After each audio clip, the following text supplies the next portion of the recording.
आज हम लोगों को जो है चैप्टर स्टार्ट करना। चैप्टर का नाम क्या है? चैप्टर का नाम बहुत खूबसूरत है ये। अब यहां से जो है ना अच्छे से चैप्टर मिलेंगे और बहुत बेहतरीन तरीके से पढ़ने को भी मिलेगा। ध्यान देना था। नहीं, लेसन का नाम हम लोगों का क्या है?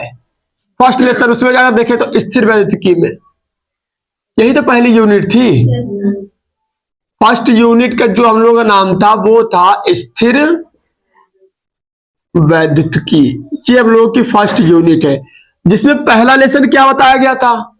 ये यूनिट नंबर है पहला, ये यूनिट पहला है ये, जिसका नाम क्या है बताओ? आरती? विद्युत क्षेत्र नहीं, स्थिर वैद्युतिकी इसका नाम है, यूनिट का नाम। जिसमें भी पहले लेसन का नाम क्या है?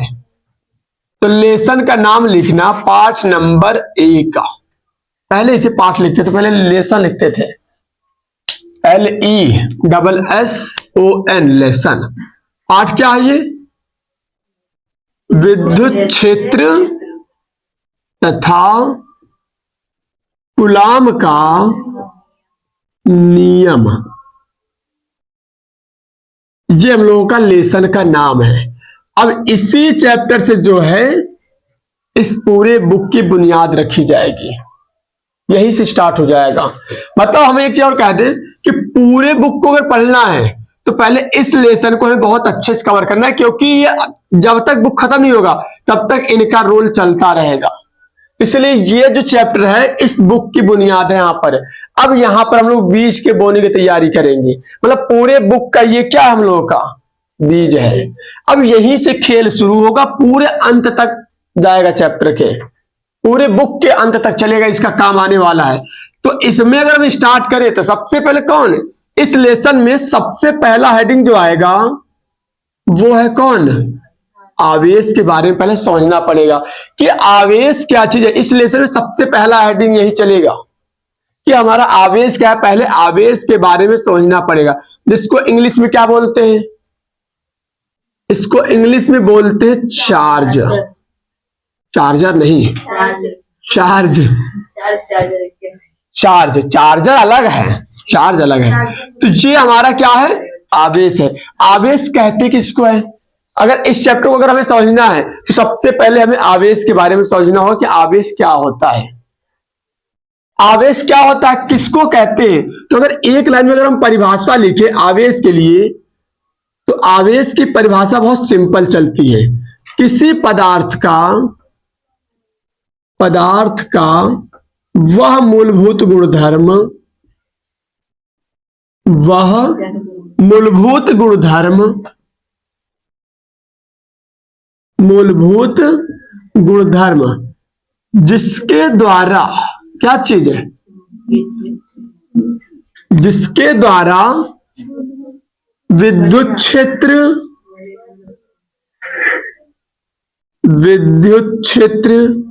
या चुंबकीय क्षेत्र का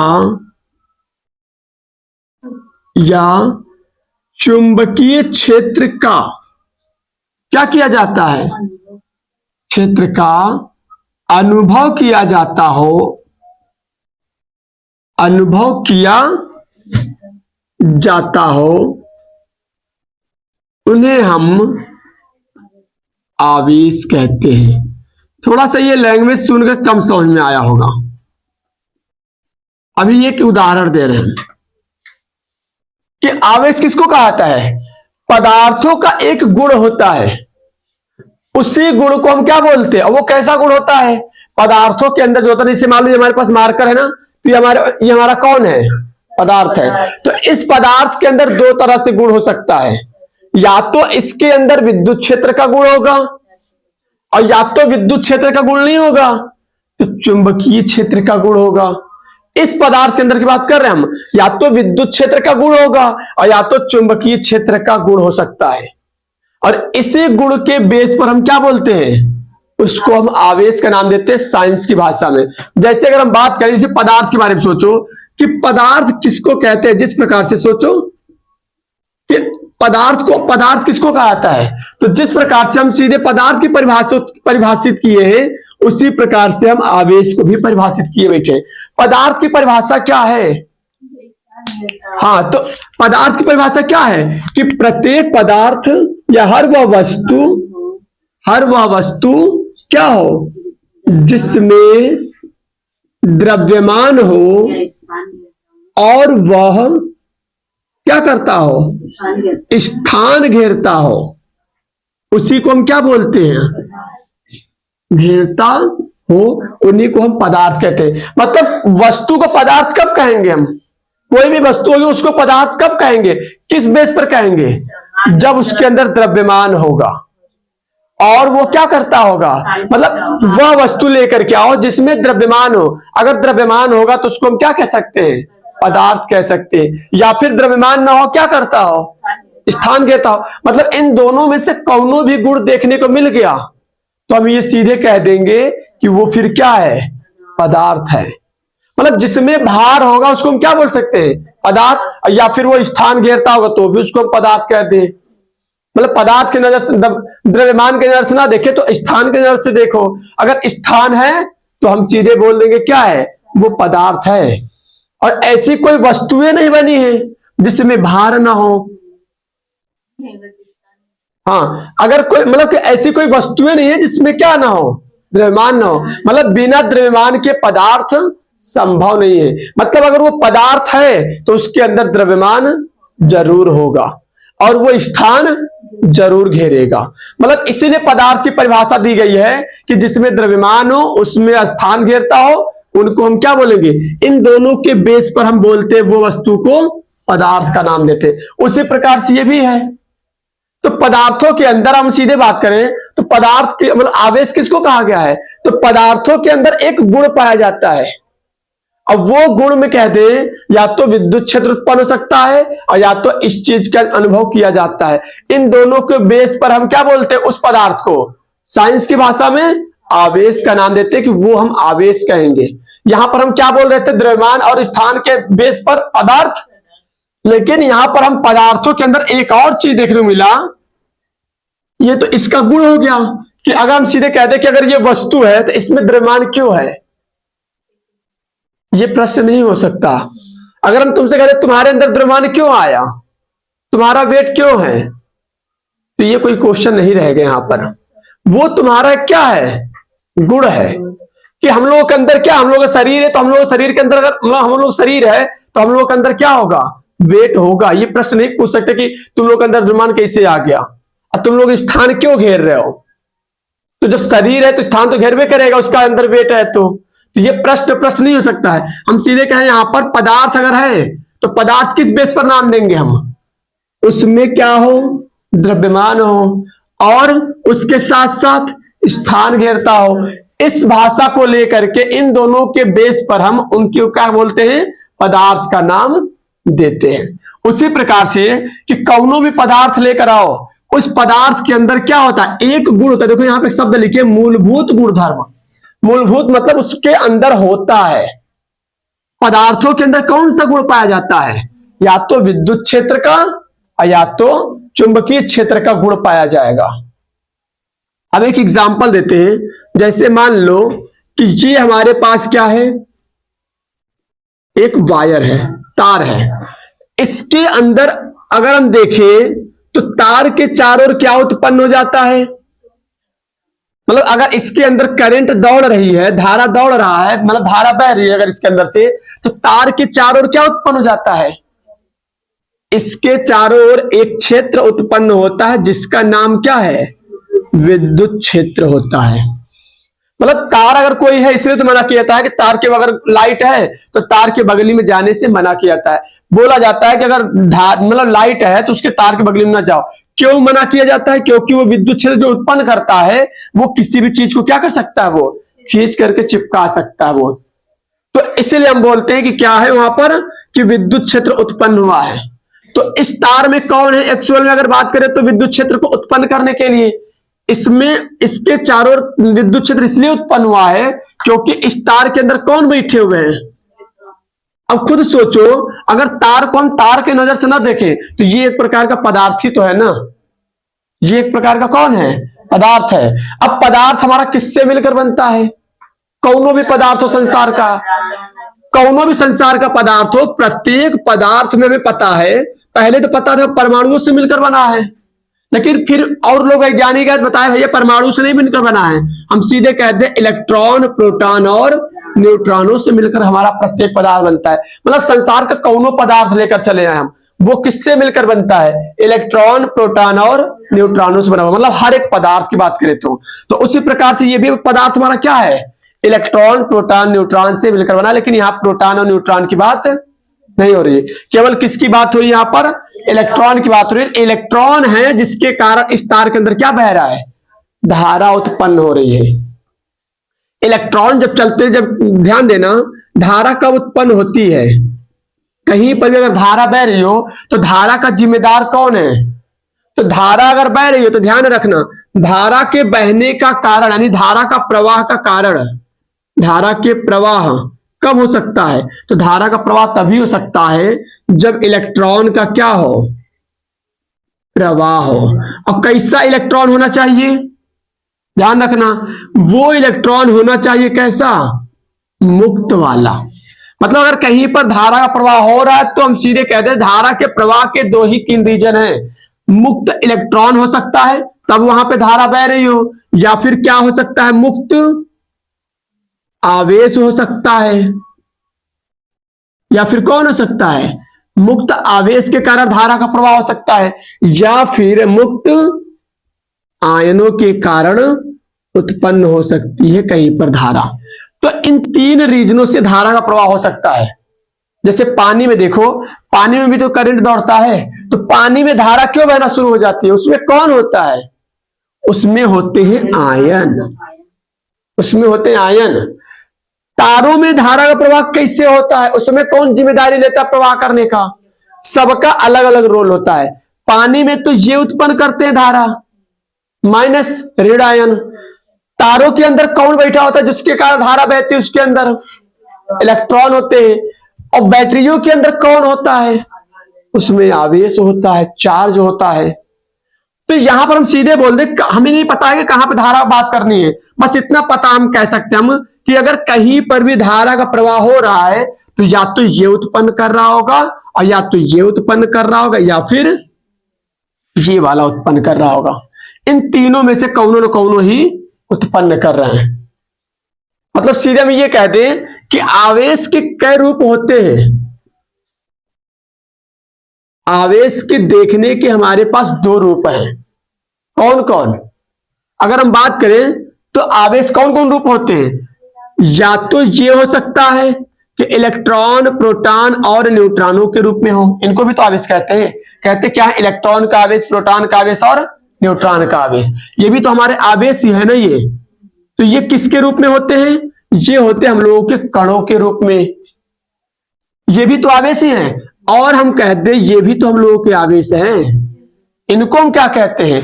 इनको भी हम आवेश ही कहते हैं, धन आवेश और ऋण आवेश। देखो इनके पीछे क्या नाम लिया जा रहा है? आवेश। मतलब ये भी हमारा एक प्रकार का आवेश है और ये भी हमारा एक प्रकार का आवेश है। बस फर्क ये है कि ये कहां पर पाया जाता है? लिक्विड जैसी चीज में, और ये कहां पर पाया जाता है? ठोस जैसी चीजों में। आवेश हमारे दोनों हैं, बस ये रूप बदल सकता है। जैसे हम खाना खाते हैं तो हमारा खाना अंदर जाते तो किस रूप में बदल जाता है? तो उसी प्रकार से यहां पर हम कह सकते हैं कि स्थान बदलने के कारण वहां पर आवेश का रूप बदल सकता है। अगर तार है तो इस रूप में बैठा होगा आवेश, अगर पानी है तो इस रूप में बैठा होगा आवेश। ये दोनों ही हमारे पास क्या है? मतलब ये दोनों हमारे लोग के क्या है? आवेश है। और इन दोनों के कारण क्या देखने को मिलता है? विद्युत क्षेत्र देखने को मिल सकता है, चाहे ये हो चाहे ये। विद्युत क्षेत्र देखने को मिल सकता है या फिर चुंबकीय क्षेत्र, दोनों ही उत्पन्न करते हैं ये। इतनी चीजें उतारना पहले यहां पर।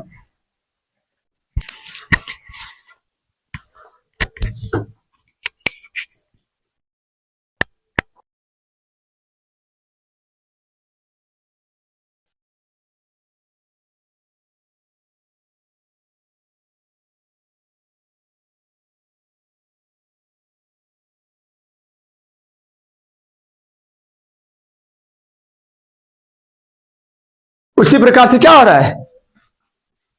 जिस प्रकार से इंसानों को देख करके, जैसे मान लो लड़का पढ़ने में ठीक ठाक है, पढ़ाई के बेस पर हमने क्या कह दिया कि भैया वो लड़का ठीक ठाक है पढ़ने में, अच्छा लिखता है, अच्छा खासे मतलब कि अच्छे खासे तो रहता है, तो उसके इस गुण को देख करके हमने बोल दिया वो लड़का क्या है, अच्छा है, मतलब पढ़ने में ठीक ठाक है। तो उसी प्रकार से पदार्थों के अंदर में क्या होता है, पदार्थों के अंदर एक गुण होता है, उसी गुण को हम देख करके बोले कि वो हमारा साइंस की भाषा में आवेश का नाम दिया गया।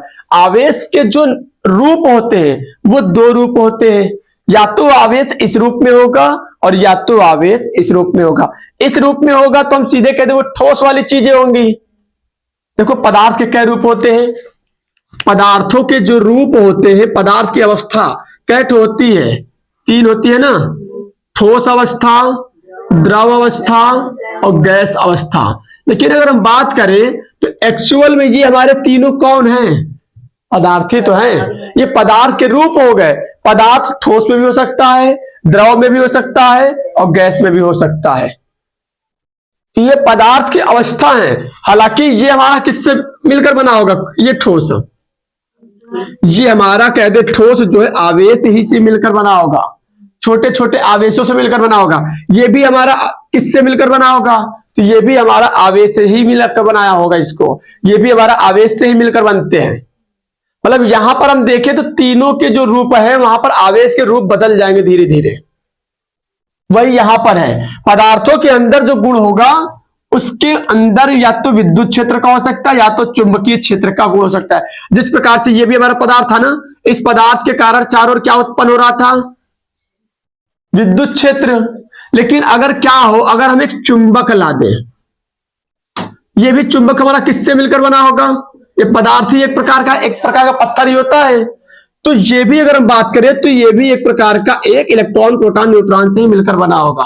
तो इस चुंबक के कारण क्या उत्पन्न होता है, कोई भी लोहे के टुकड़े को लाकर रखोगे तो ये लोहे के टुकड़ों को क्या कर लेगा, खींच लेगा।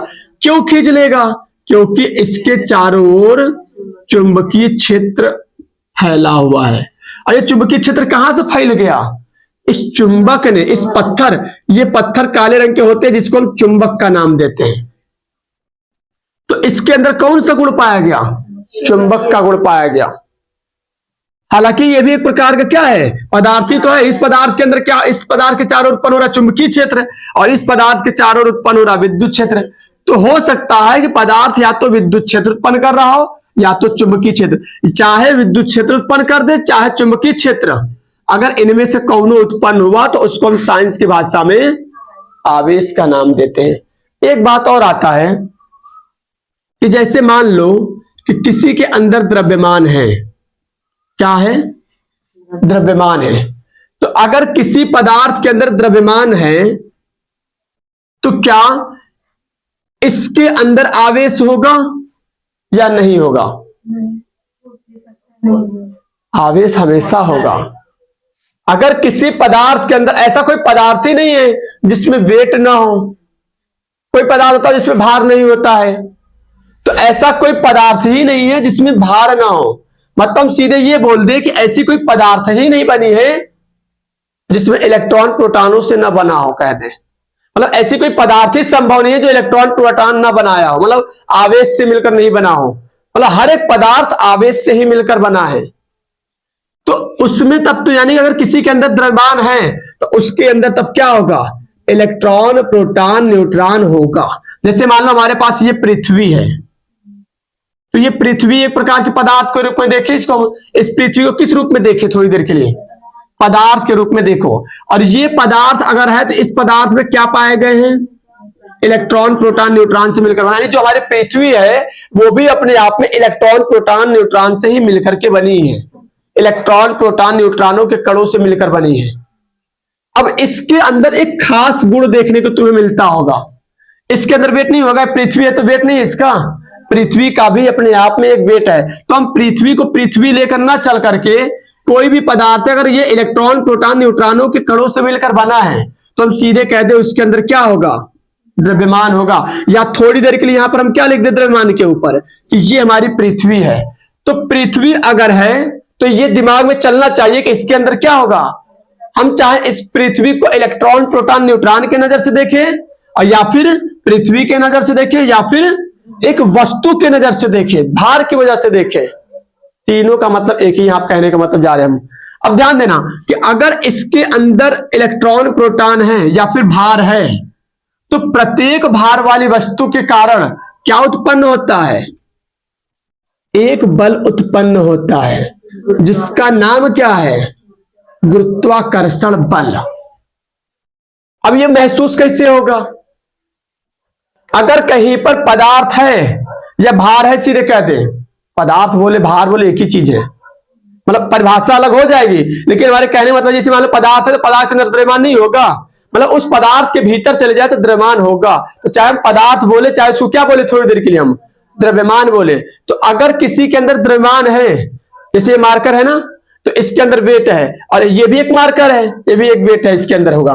तो अगर इस मार्कर को, जैसे मान लो कि ये हमारे पास पृथ्वी है, इस पृथ्वी को अगर एक वस्तु के नजर से देखे और एक मार्कर को भी वस्तु की नजर से देखे, तो हमें पता है 11 में कि जब कोई दो ठो वस्तुएं पास में आती हैं तो इनके बीच में एक बल कार्य करता है। जब दो भार वाली वस्तुएं, हमें पता है 11 में पढ़ के आए हैं कि जब दो ठो भार वाली वस्तुएं पास में आती हैं तो दो ठो भार वाली वस्तुओं को पास में आने से एक बल तैयार होता है, और उस बल का नाम क्या है? उस बल का नाम होता है गुरुत्वाकर्षण बल। गुरुत्वाकर्षण बल जिसका फार्मूला क्या होता है? F बराबर G m1m2 बटे r²। यही गुरुत्वाकर्षण बल का फार्मूला था जो किसने दिया था? हा? कुछ भी रखो कोई, हमें बस खाली ध्यान रखना कि गुरुत्वाकर्षण वाला बल है, वो तो हम सिंबल लेते हैं, हाँ Fg लिख दो, गुरुत्वाकर्षण बल यानी ग्रेविटेशनल फोर्स का नाम देते हैं इसको। तो एक बल लगता है, तो अगर ध्यान देना कि कोई भी वस्तु है या तो गुरुत्वाकर्षण बल को क्या कर रहा होगा? उत्पन्न कर रहा होगा। कोई भी अगर भार वाली वस्तु है, अभी यहां पर नोट पॉइंट करके लिखेंगे हम कि अगर कहीं पर द्रव्यमान है तो वो द्रव्यमान वाली वस्तु या तो गुरुत्वाकर्षण बल को क्या कर रहा होगा? उत्पन्न कर रहा होगा। क्या कर रहा होगा? गुरुत्वाकर्षण बल बना रहा होगा, या फिर अनुभव कर रहा होगा। ये दोनों में से एक न एक कोनो काम जरूर करेगा। अगर हम इसको मार्कर को ऊपर से छोड़े तो ये क्या करना शुरू कर देगा? अनुभव करना शुरू कर देगा।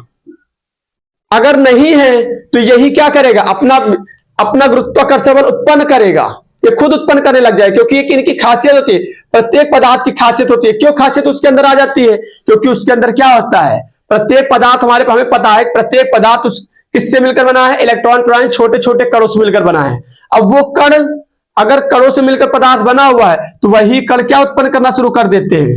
बल उत्पन्न करना शुरू कर देते हैं। अगर कहीं से है तो वो अनुभव करेगा, अगर नहीं है तो वो उत्पन्न करना शुरू कर देगा। तो यहां पर हमें एक नोट पॉइंट करके लिखना होगा, नोट करके लिखना, इसमें नोट करके जरा लिखना। एक तगड़ी बात है यही, इसको चाहो तो खास बात करके लिखना होगा, खास बात में लिखना होगा इसको। ये सब तुम्हें याद रखने के लिए अच्छी अच्छी बात बता रहे हैं कि यहां पर क्या क्या चीजें होंगी। खास बात में लिखना, क्या चीज लिखोगे कि यदि किसी पदार्थ के अंदर, या पदार्थ नहीं वस्तु के अंदर लिखना, यदि किसी वस्तु के अंदर भार है तो,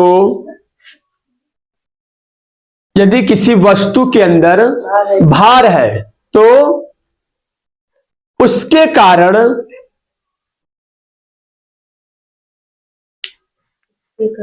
गुरुत्वाकर्षण बल, गुरुत्वाकर्षण बल उत्पन्न हो रहा होगा। गुरुत्वाकर्षण बल उत्पन्न हो रहा होगा या अनुभव किया जाता होगा, या अनुभव किया जाता हो। यानी कि कहीं पर अगर भार वाली वस्तु है, ये अपने बस खाली तुम्हें पॉइंट लिखने के लिए बताइए, लिखना नहीं तो फिर मतलब उसमें कहते हैं पेपर में अगर आगे आगे से उसके बारे में तो ये सब चीजें नहीं पूछेगा तुमसे, बस तुम्हें समझने के लिए बता रहे हैं यहां पर कि नोट लिखे रहो समझदारी के लिए, मतलब समझने के लिए कि इसको हम जितना मजबूत करेंगे उतना ही बेहतर रहेगा, जितना इसके अंदर हम डीप चलेंगे। तो क्या लिखे हो कि यदि कोई भार वाली वस्तु है, वस्तु के अंदर अगर भार है तो उसके कारण गुरुत्वाकर्षण बल उत्पन्न हो सकता है या अनुभव किया जाता होगा। ये पॉइंट हो गया।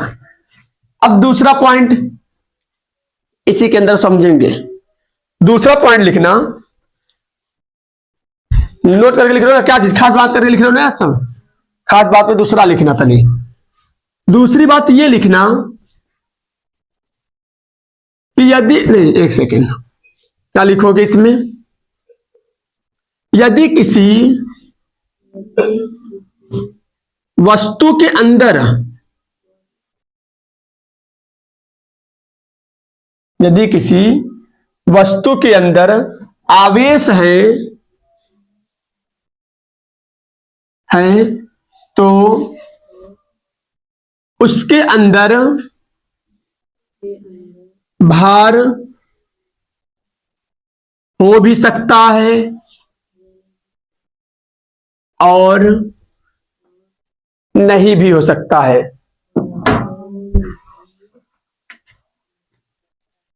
और नहीं भी हो सकता है, किंतु यदि किसी वस्तु के अंदर भार है तो उसमें आवेश जरूर होगा। ये बहुत अच्छा पॉइंट लिखे हो।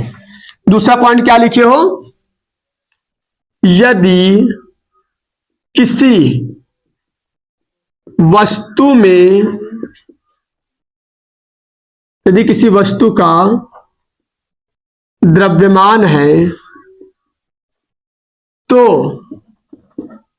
उसमें क्या होगा, यदि किसी, थोड़ा तुम लोग उल्टा लिखे हो, मतलब लिखवाए उल्टा लिखवा दिए हैं, ऐसे भी लिख रहे हैं हम, थोड़ा उसको घुमा करके द्रव्यमान वाले को पहले लिख रहे हैं। यहां पर यदि किसी वस्तु के अंदर द्रव्यमान है तो उसमें आवेश क्या होंगे, जरूर होंगे, किंतु ये जरूरी नहीं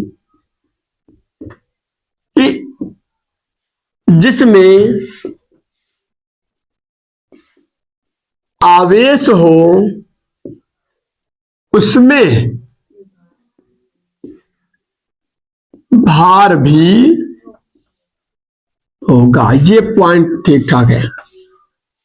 मतलब कि यहां पर लिखने वाला, यहां पर मतलब इसका कहने मतलब ये है कि अगर कोई वस्तु है, अगर उसके अंदर द्रव्यमान है, पदार्थ के अंदर अगर वेट है तो उसमें आवेश जरूर होगा, लेकिन यह जरूरी नहीं कि उसके अंदर अगर भार होगा,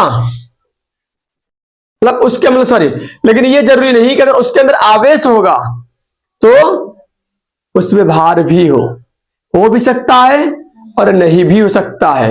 यहां पर लिखना चाहिए क्या चीज, उसमें आवेश है तो उसमें भार भी हो या नहीं हो भी सकता है और नहीं भी हो सकता है। जैसे कि एक उदाहरण लेकर बात करें, जैसे मान लो कि हमारे पास ये एक वस्तु है, ये क्या है, एक वस्तु है, ये पदार्थ है।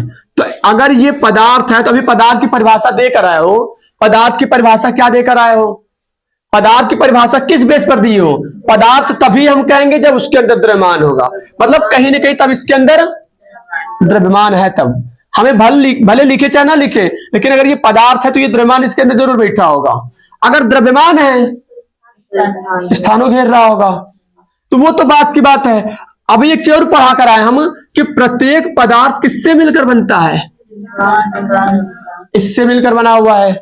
यानी कि अगर हम यही तो बोल रहे हैं कि अगर किसी भी पदार्थ के अंदर अगर द्रव्यमान है तो वो उसमें इलेक्ट्रॉन, प्रोटॉन, न्यूट्रॉन जरूर नजर आएंगे, उसके अंदर आवेश हमारा होगा, और चाहे वो इस रूप में हो और चाहे वो आयनों के रूप में हो। लेकिन फिलहाल अभी अगर ये वस्तु है तो इसमें आवेश हमारे किस रूप से होंगे, कणों के रूप में होंगे, इलेक्ट्रॉन, प्रोटॉन और न्यूट्रॉनों के रूप में होंगे।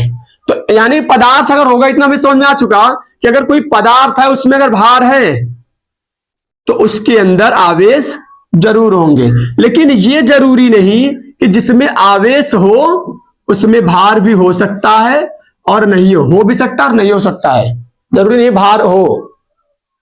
अब देखो यहां पर उसका उदाहरण, जैसे मान लो कि बिजली आती है, जैसे मान लो ये हमारे पास तार है, इसमें धारा बह रही है। धारा किसके कारण बहती है? आवेश के चलने से धारा उत्पन्न होती है। हाई स्कूल में बताया गया होगा कि आवेश जब चलता है तो आवेश के चलने से क्या उत्पन्न होता है? विद्युत धारा उत्पन्न होती है। तो मान लेते हैं कि ये आवेश चल रहा है तो इसके कारण धारा की दिशा क्या होगी? ये भी तुम्हें पता होगा कि अगर आवेश कहीं पर चलता है तो आवेश के चलने के विपरीत हमारा धारा उत्पन्न करता है। मतलब सीधे हम ये बोले कि धारा को कौन जिम्मेदार है उत्पन्न करने वाला, तो धारा को जो उत्पन्न करता है वो कौन जिम्मेदार है? तो वो इलेक्ट्रॉन जिम्मेदारी लेता है धारा को बहाने वाला। अब किधर बहाता है धारा? अगर इलेक्ट्रॉन उधर चल रहा है तो धारा की डायरेक्शन इधर की ओर होगा। तो हमें ये पता हो गया यहां पर कि अगर आवेश चलता है तो धारा तो उत्पन्न होगा, लेकिन धारा से मतलब नहीं था। यहां पर ध्यान देना कि अगर आवेश चल रहा है, यहां पर इस पदार्थ के अंदर अगर आवेश चल रहे हैं तो क्या इनके कोई भार होंगे? जब बिजली चलती है तो क्या बिजली का कोई भार होता है? वो तो यूनिट में मापी जाती है, यूनिट वाली अलग चीज हो जाती है। लेकिन अगर द्रव्यमान में मापे हम तो द्रव्यमान हमारा नहीं होता है। बिजली जो हमारे घर में आती है करंट, क्या उसको किलो में मापते हैं? वो किलोवाट घंटा में चलता है।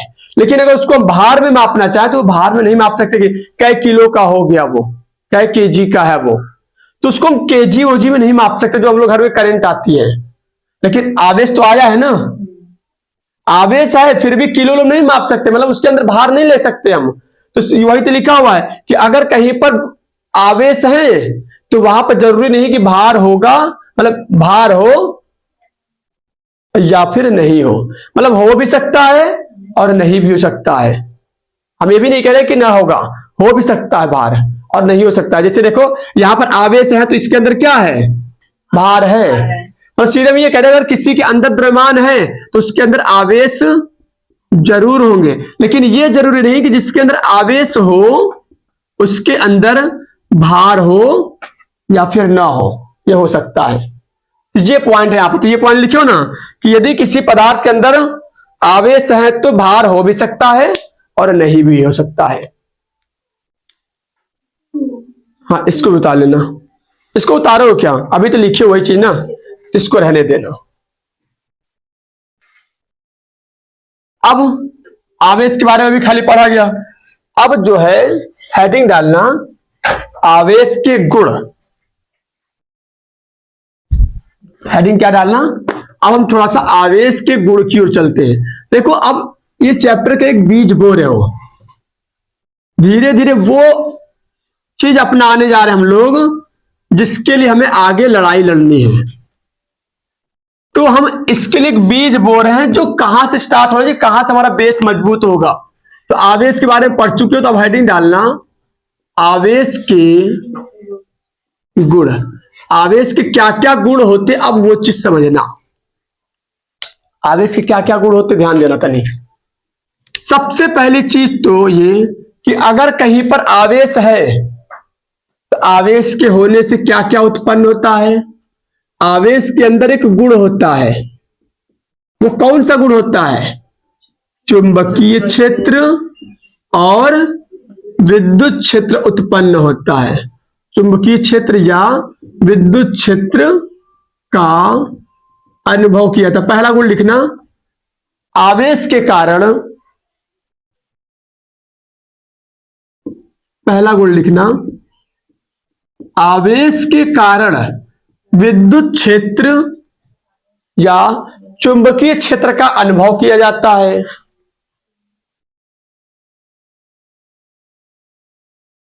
मतलब पहला पॉइंट बहुत तगड़ी है ये कि अगर कोई पूछे आवेश के कारण क्या अनुभव करते हैं हम, तो या तो विद्युत क्षेत्र का अनुभव कर रहे होंगे और या तो चुंबकीय क्षेत्र का हम अनुभव कर रहे होंगे। पहली पॉइंट हो गई।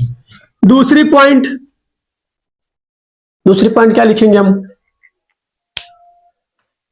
दूसरी पॉइंट ये रहेगा आवेश का कि आवेश जो है ना, आवेश के रूप कई ठो होते हैं। अभी हम पढ़ के आए, आवेश के जो रूप होते हैं वो कितने होते हैं? दो तरह से होते हैं, या तो आवेश हमें नजर आएगा इलेक्ट्रॉन प्रोटॉन न्यूट्रॉन के रूप में, और या तो नजर आएगा आयनों के रूप में। तो लिखो यहां पर दूसरा गुण इसका कि आवेश के रूप दो तरह से होते हैं। आवेश के रूप दो तरह से होते हैं, दो तरह से होते हैं। पहला कौन? कणों के रूप में। पहला कौन लिखना? कणों के रूप में। और दूसरा क्या रहेगा? दूसरा रहेगा आयनों के रूप में। दूसरा क्या रहेगा? आयनों के रूप में। बताओ अली सहनी, समझ आया? मतलब आवेश के रूप में हो सकते हैं, या तो कणों के रूप में या तो आयनों के रूप में होता है। इन्हीं से तो हमारा क्या मिलकर बनता है? देखो, चाहे वो कणों के रूप में हो और चाहे वो आयनों के रूप में हो, दोनों से क्या बनना संभव है? पदार्थ। ये आवेश तो है, ये है। हम कहते हैं कौनों भी पदार्थ बना होगा तो या तो इससे पदार्थ मिलकर बना होगा, अच्छा इन आयनों से मिलकर के हमारा पदार्थ बना होगा। मतलब या तो इस आवेश से मिलकर बना होगा या तो इस आवेश से मिलकर। पानी का पदार्थ नहीं है। अब पानी किससे मिलकर बना है? H प्लस OH माइनस से। तो सीधे हम कहते हैं पानी भी तुम्हारा पदार्थ है, तो H प्लस और OH माइनस से मिलकर बना है।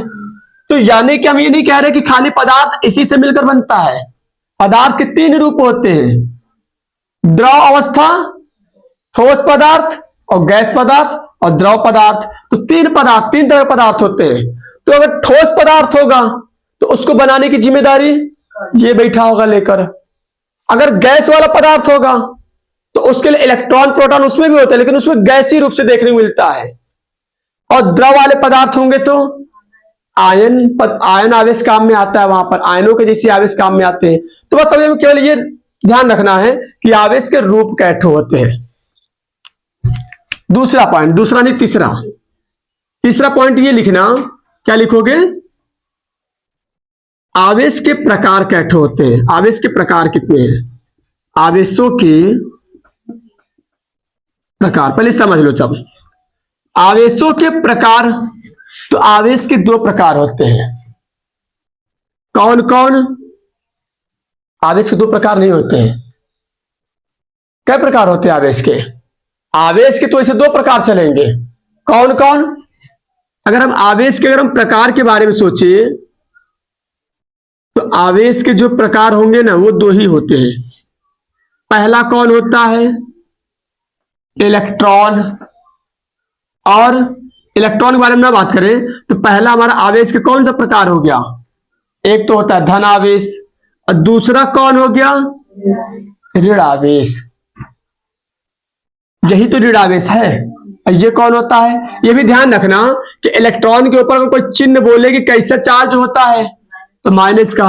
प्रोटॉन के ऊपर कैसा चार्ज होता है? प्लस का। इसके ऊपर कैसा चार्ज होता है? उदासीन होता है। कोई चार्ज नहीं होता, जीरो होता है, जिसको उदासीन कहते हैं हम। तो इसलिए हम दो ही आवेश को लेकर के चलते हैं, दो ही प्रकार के आवेश को लेकर बढ़ते हैं आगे। मतलब प्लस का हो सकता है और माइनस का। अगर प्लस का होगा तो उसको क्या बोलते हैं? धनावेश। अगर माइनस का चिन्ह दिखाई पड़ा तो उसको हम कहते हैं ऋणावेश। मतलब आवेश के दो प्रकार होते हैं, धनावेश और ऋणावेश। ध्यान देना कि अगर गलती से कहीं पर सेम जाति के आवेश आ गए, ये अलग की चीज बता रहे हैं। यहां तो ठीक है, यहां तो हमें समझ में आया आवेश के प्रकार दो होते हैं, धनावेश और ऋणावेश। ध्यान देना ये भी कि अगर कहीं पर आवेश सेम आ गए, चाहे वो प्लस प्लस के हो चाहे वो माइनस माइनस का हो, तो इनके बीच में ये देखा जाता है कि इनके अंदर एक बल लगता है। अब वो बल प्रतिकर्षण वाला होता है। वो बल कौन सा होता है? प्रतिकर्षण बल देखने को मिलता है। मतलब सेम जाति के लोग होते हैं, जब सेम जाति के लोगों को सजातीय आवेश कहते हैं। और सजातीय आवेश में कौन सा बल लगता है? अगर कोई पूछे ये कौन सी जाति के लोग हैं, तो यहां पर लिखना चाहे तो ब्रैकेट में हम सजातीय लिख सकते हैं। सजातीय आवेश इसको कह सकते हैं हम। अब बल कौन सा लगेगा? सजातीय आवेश में प्रतिकर्षण बल लगता है। अब अगर मान लो कि विपरीत आवेश हो तो उनको कहते हैं विजातीय, उनको कहते हैं विजातीय आवेश। लेकिन इनके बीच जो बल देखने को मिलता है ना, वो देखने को मिलता है आकर्षण। आकर्षण बल देखने को यहां पर मिलता है। दो तरह से होते आवेश, एक तो धनावेश और एक ऋण आवेश। हमें जो याद रखने वाला है वो ये चीज है कि आकर्षण बल और प्रतिकर्षण बल कब उत्पन्न होगा। तो जब समान जाति के लोग होंगे, चाहे वो प्लस प्लस का हो चाहे माइनस माइनस का हो, तो प्रतिकर्षण बल और विजातीय आवेश होगा तो आकर्षण बल देखने को मिलेगा। विजाति मतलब विषम जाति के लोग होते, विजाति कहते हैं हम। इसको उतारना तनी, जल्दी उतारो तनी।